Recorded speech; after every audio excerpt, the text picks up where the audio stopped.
Marcus Aurelius once said, "Our life is what our thoughts make it." It sounds simple, almost too simple, but if you sit with those words long enough, you'll feel the weight of their truth, because the world doesn't truly shape you. Your thoughts do. Your inner voice decides whether pain becomes wisdom or bitterness, and the line between peace and chaos isn't drawn by what happens to you, but by how you interpret it. So today, let's take a quiet walk inward. This isn't just another video to consume and forget. This is a mirror, and if you're honest enough to look, you'll see what you've been carrying for far too long. We'll explore 12 things you must quietly eliminate from your life, not to become someone new, but to finally become who you were meant to be. And as we go through each one, ask yourself, is this still serving me? Or am I simply afraid to let it go? Because transformation doesn't always begin by adding something new. Sometimes it begins the moment you decide to stop dragging your old weight forward. 1. Explaining yourself to those who cause you pain. There comes a time when you've been misunderstood, betrayed or hurt by someone you once trusted, and naturally, you'll want to explain, to defend your intentions, to make them see the truth. But here's what few people realize. You don't owe an explanation to those who never cared to understand you. You don't have to justify your kindness to those who took it for granted. When you're forced to explain your worth, it's already being undervalued. So instead of trying to be understood, choose to protect your peace. Sometimes, walking away quietly is not weakness, it's wisdom. It's the moment you stop seeking closure from those who live off your confusion. If they return one day, asking for your help as if nothing ever happened, remember, forgiveness doesn't mean access. You can wish someone well and still move on with your life. Marcus Aurelius once wrote, "The best revenge is to be unlike him who performed the injustice." So don't mirror their behavior. Outgrow it. Your silence will speak louder than any explanation ever could, because peace doesn't need an audience. It just needs your decision to keep it sacred. And once you've stopped explaining yourself to those who never valued you, you start to realize something deeper. It's not just people we hold on to, it's also our outdated ambitions. Sometimes, the things you chase can drain you just as much as the people who hurt you. Number 2, unnecessary goals, not every say. Mountain you climb is meant for you. Some goals that once inspired you might now belong to a past version of yourself. And that's okay, because growth means shedding, not stacking. But too often, we keep chasing simply because we're afraid to stop. We confuse motion with meaning. We think quitting a goal means losing, when in truth, it can mean waking up. There's a quiet strength in realizing that certain dreams no longer align with your soul. You don't have to broadcast your shift or justify your choices. Move silently, adjust quietly. Let your results speak for themselves when it's time. The Stoics called this the art of discretion, acting with purpose, without performance. As Seneca wrote, "It's not that we have too little time, but that we waste much of it." And what do we waste it on? Goals that feed our ego but starve our peace. Ambitions that make us look successful yet feel empty. Ask yourself, is this goal still mine, or is it something I once borrowed to please others? When you answer that truthfully, you'll notice the fog lifting, because clarity often begins where pretense ends. Real freedom isn't having everything you wanted. It's having nothing that controls you anymore. And sometimes, that starts by quietly crossing out the goals that no longer serve your becoming. And when you begin letting go of those unnecessary pursuits, something shifts. You start craving simplicity. In your choices, in your words, and even in how you handle endings. Because letting go is not just about things. It's also about how you hold your silence when something or someone leaves. Number 3, oversharing the end of relationships when something ends. A friendship, a relationship, a bond that once felt permanent. The impulse to explain is powerful. We want others to know our side, to see that we tried harder, loved deeper, cared more. But here's the truth, the end of something sacred deserves your silence, not your audience. Oversharing doesn't heal, it harms, it turns pain into gossip and lessons into spectacle. You don't need to tell the world why something broke. You just need to understand what it was trying to teach. You keep certain endings between you and the wisdom they leave behind. Some stories aren't meant for retelling. They're meant for reflection. If you feel the urge to speak to yourself. Write it out. Pray it out. Sit with it in stillness until it transforms from hurt into insight. Marcus Aurelius once said, "You have power over your mind, not outside events." And when you remember that, you stop trying to control how others interpret your silence, because real healing happens quietly. It's not a performance. It's a private act of grace. And one day when the dust settles, you'll realize the silence that once felt heavy was actually the sound of your dignity returning home. So as we begin this journey together, remember, letting go is not about loss. It's about liberation. Every unnecessary explanation, goal, or story you release brings you one step closer to stillness. And in that stillness, you'll meet the version of yourself who no longer needs to prove, to chase, or to overshare, the version who simply is. In the previous chapter, we learned the quiet strength that comes from walking away from people, goals or stories that no longer serve our peace. But peace, once found, must be guarded, and often the true test of that peace isn't in solitude, but in how you respond when life provokes you. Fourth, raising your voice in front of others. Imagine this. You're in a heated meeting, your pulse quickens, your chest tightens. Your thoughts blur into noise. You can feel frustration rising like a storm waiting to break. We've all been there, haven't we? In those moments, the urge to lash out feels almost irresistible, to let anger do the talking. But what if, instead of matching chaos with chaos, you chose calm? What if, instead of raising your voice, you raised your level of composure? Speaking softly in anger isn't weakness. It's mastery. It's learning to turn fire into focus, to use your energy, not waste it. Think of the last time you saw someone lose their temper. Did it command respect? Or did it quietly reveal a lack of control? Now imagine someone else, steady, composed, their tone gentle yet firm. Amidst the noise, that person doesn't need to shout to be heard. Their calmness cuts through the storm like light through fog. That's who you want to become. The one whose peace disarms the chaos of others. Every time you choose calm over reaction, you transform anger into wisdom, frustration into focus. It's alchemy of the soul, turning emotion into power. Heraclitus once said, "To be even-minded is the greatest virtue."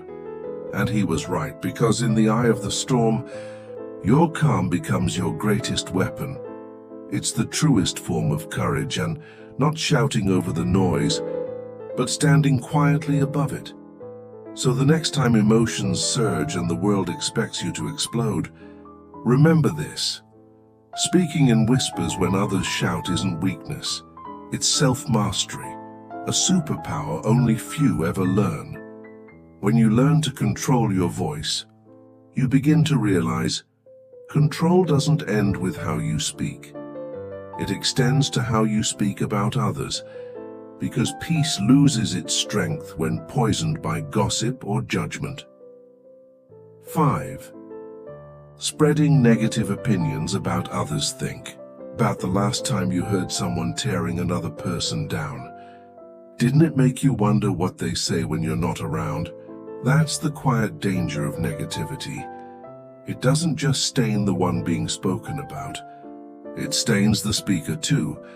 Spreading negative opinions might feel harmless in the moment, a vent, a passing comment, but those words linger. They cling to your reputation like shadows. Long after you've moved on, being kind doesn't mean you have to like everyone. It means you understand that everyone you meet is fighting a silent battle. And compassion, not judgment, is the mark of emotional maturity. When faced with difficult people, your first instinct may be to criticize, but here's your power. Pause. You can shift the entire dynamic simply by choosing empathy over disdain, by choosing conversation over conflict. It's not easy. You'll feel frustration, impatience, even disbelief. But if you stay centered, something remarkable happens. You stop reacting and start understanding. You begin to see people as reflections of their struggles, not as enemies to defeat. And in doing so, you become someone others can trust, someone who builds bridges instead of walls. This isn't just diplomacy, it's wisdom. Because every time you choose compassion, you elevate your character. You rise above the noise of judgment, and you remind others that strength doesn't come from being right. It comes from being kind. And yet, even when we try to stay kind, the world gives us endless opportunities to compare, to measure our worth by what others have, how far they've gone, or how perfect they seem online. Comparison, the quiet thief of joy. And this is the 6th lesson. Constantly comparing yourself to others. Imagine running on a treadmill that never stops, always moving but never arriving. That's what comparison feels like. You keep running, glancing sideways, measuring your pace against everyone else's, until one day you forget why you started running at all. Every time you compare your journey to someone else's, you rob yourself of the joy that comes from being you. You overlook the beauty of your own story, the quiet victories, the unseen resilience, the lessons learned in silence. Life isn't a competition. It's a collection of stories, each written in a different language of experience. Your timeline was never meant to match anyone else's, so flip the script. Instead of envy, try admiration. Instead of measuring, try learning. Celebrate your quirks, your setbacks, your growth, because they're proof that you're alive. The Stoics taught that peace begins where comparison ends. Epictetus said, "Control your perceptions, direct your actions properly, and accept willingly what lies beyond your control." When you stop comparing, you reclaim your focus. You realize that the only race worth running is the one within yourself. So the next time you look at someone else's highlight reel, remember, their path is not your measure. Your value isn't diminished by another's success. And your light doesn't fade just because someone else is shining. The story you're living, with its flaws, detours, and triumphs, is uniquely yours. And that's exactly what makes it extraordinary. Once you stop comparing yourself to others, a new kind of clarity emerges.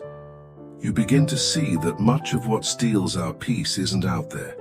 It's in our pockets, in our hands, on our screens. And that brings us to the next thing worth eliminating quietly. Let's move on to the seventh lesson. Mindless use of social media. When you stop comparing yourself to others, you begin to notice how often the world tries to pull you back into that same trap through the glowing screens we hold every day. Social media, for all its wonders, is a gallery of highlight reels, fragments of joy, beauty, and success carefully framed for the world to see. But behind every filtered smile is a story you can't see. The exhaustion, the doubt, the silence between the posts. And when you forget that, you start measuring your behind-the-scenes life against everyone else's polished trailer. Your life is not a feed to scroll through. It's a story to be lived. A narrative full of depth, failure, growth, and meaning. So treat it that way.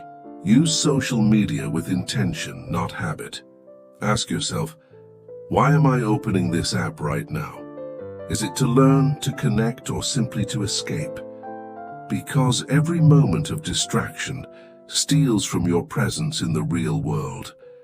From the conversations, the stillness, and the quiet beauty unfolding around you. Try setting boundaries that serve your peace. Maybe it's checking social media only with your morning coffee or after the day's work is done. Small habits like these protect your mind from the constant noise that tells you who to be and what to want. Before you post or scroll, pause for one mindful breath. Ask, is this nourishing me or numbing me? That single question can save hours of lost attention. Hours that could instead be spent creating, resting, or simply being alive. And if you ever feel your mood sinking after spending time online, take it as a signal, not a shame. It's your mind reminding you that reality, the one with sunlight, wind, touch, laughter, is waiting for you to return. Spend time where life is unedited. In moments that don't need validation to matter, because no amount of digital applause can replace the peace of living your story fully present. By stepping back from constant scrolling, you make space for clarity, for gratitude, for the quiet rhythm of your own existence. You begin to see that your journey with all its imperfections is already enough. And the more you live offline, the more beautiful your online presence naturally becomes, calm, real, and free. And once you learn to live without needing constant stimulation from a screen, you'll start to notice something even deeper, that what truly drains us isn't just distraction. It's the quiet craving for approval. And that's where the next lesson begins. Number 8. The pursuit of external validation. Picture this. You're standing on a brightly lit stage. The spotlight burns hot on your skin. Rows of faces stare back, each one silently judging, evaluating, deciding if you're enough. You perform, smile, adjust, hoping to be liked. And yet somehow you feel smaller with every clap. That's what it's like to live for approval, existing in someone else's theater, waiting for permission to feel worthy. It's exhausting. It's suffocating. Because every time you seek validation outside yourself, you abandon the voice that's been trying to guide you all along. Now imagine stepping off that stage. The lights fade. The noise dissolves. You find yourself in a quiet field. No eyes watching, no expectations. Just you and the sound of your own breathing. And for the first time, your voice matters more than applause. That's the power of authenticity, of listening inward instead of performing outward. Living for others' approval is like wearing clothes that never quite fit. They look fine on the surface, but suffocate your spirit underneath. Think back to moments of true fulfillment in your life. They didn't come from being praised. They came from being real. From acting in alignment with your values, not others' opinions. So before making a decision, pause and ask yourself, Is this for me or for them? When your choices begin to honor your truth, life feels lighter. You stop chasing applause and start building peace. Celebrate your small victories. Learn from mistakes without shame. And surround yourself with those who see you, not as who they want you to be, but as who you already are. Remember, self-acceptance isn't a single breakthrough. It's a journey, built from quiet moments of choosing yourself again and again. When you shed the weight of external approval, you return home, to a life guided not by fear but by freedom. And once you begin to live for yourself instead of for others, another challenge appears: the illusion of perfection. Because even when you stop performing, the world still whispers that you should be flawless, and next comes the ninth lesson: perfectionism. In our endless pursuit of growth, it's easy to mistake perfection for progress. You set higher standards, work harder and expect more, until one day you realize you're chasing a finish line that keeps moving. Perfectionism looks noble on the outside, but it's a thief in disguise. It steals joy, replacing it with anxiety and self-criticism. It convinces you that every flaw is failure, and every mistake proof that you're not enough. But life, much like art, becomes beautiful, not because it's flawless, but because it's real. The brushstrokes, the smudges, the cracks, they're what make the masterpiece alive. So instead of aiming to be perfect, aim to be excellent. Do your best, but understand that your best will look different every day, and that's okay. Allow mistakes to be your teachers, not your judges. Be gentle with yourself.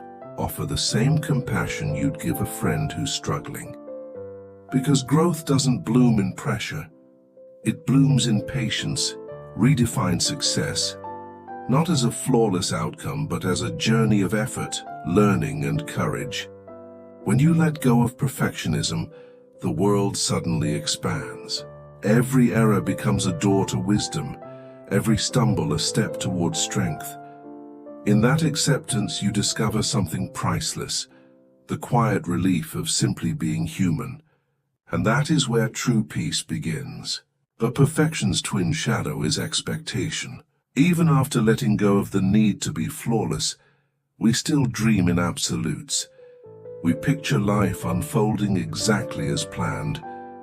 And when it doesn't, disappointment hits like a storm.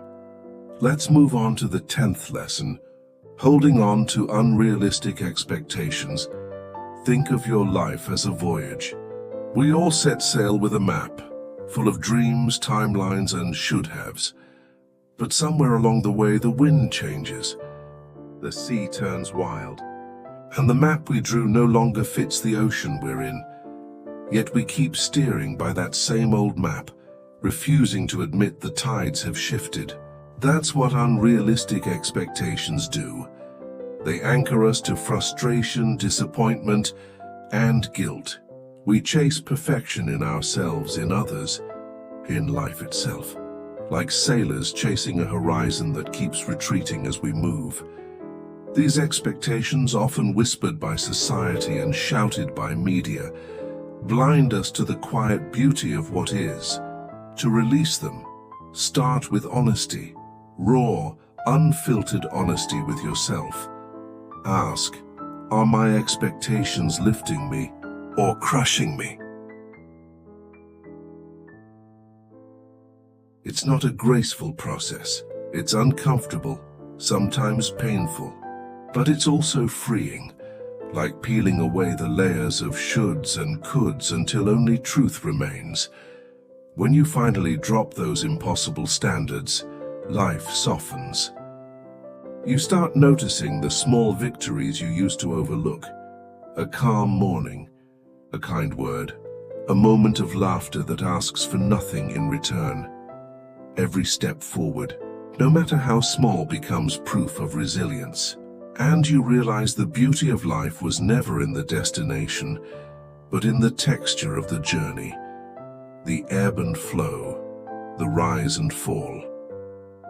Letting go of unrealistic expectations doesn't mean giving up.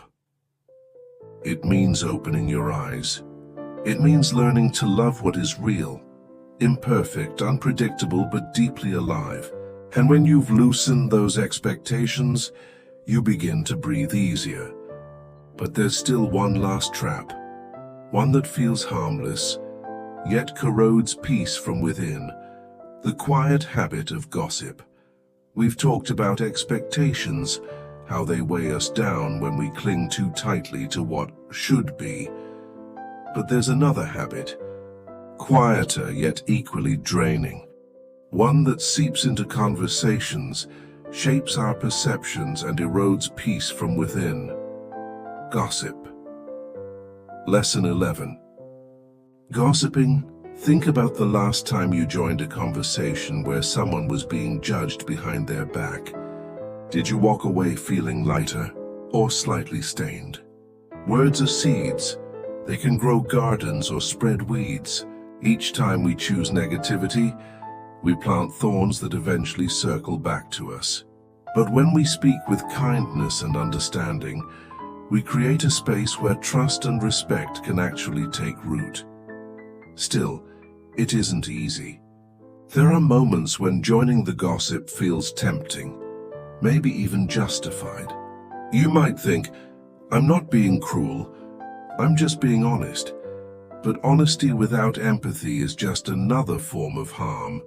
So here's a simple challenge.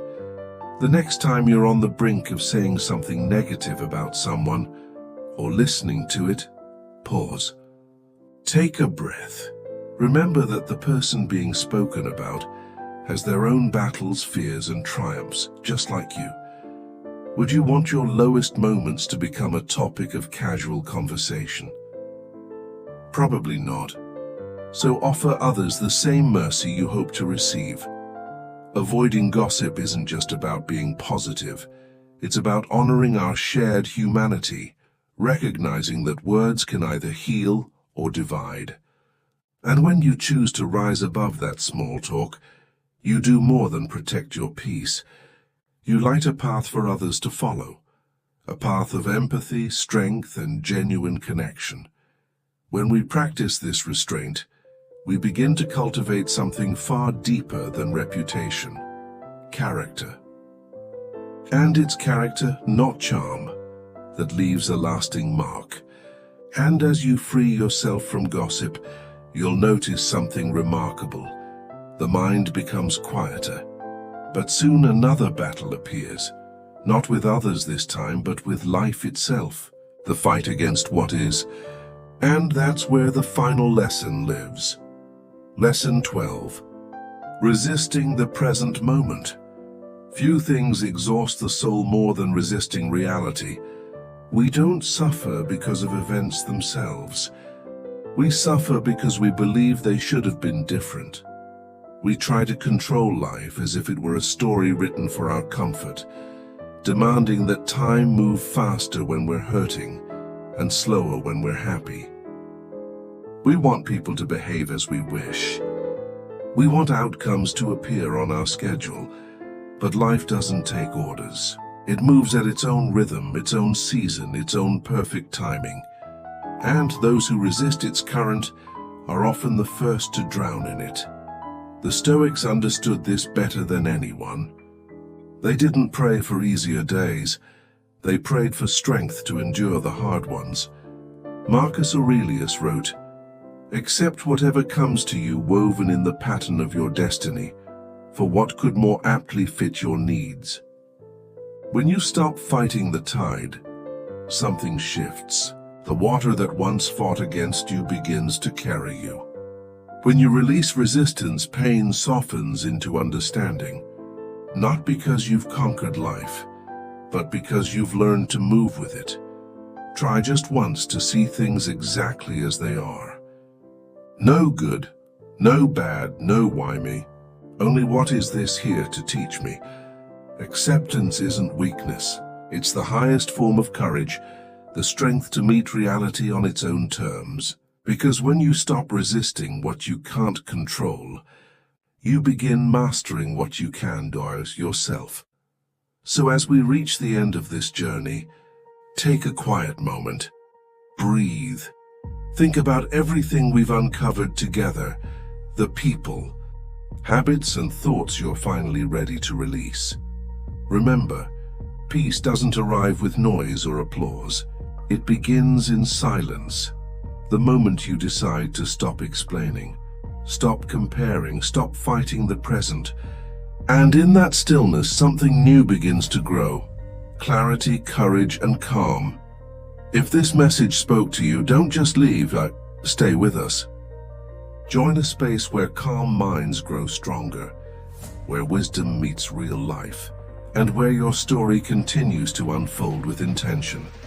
Subscribe if you haven't yet. Hit the notification bell so you never miss a reflection like this. And share this video with someone who might need a quiet reminder today. Thank you for being here, for choosing presence over noise, depth over distraction, and for walking this path of growth with us. Until next time, stay still, stay grounded, and stay stoic.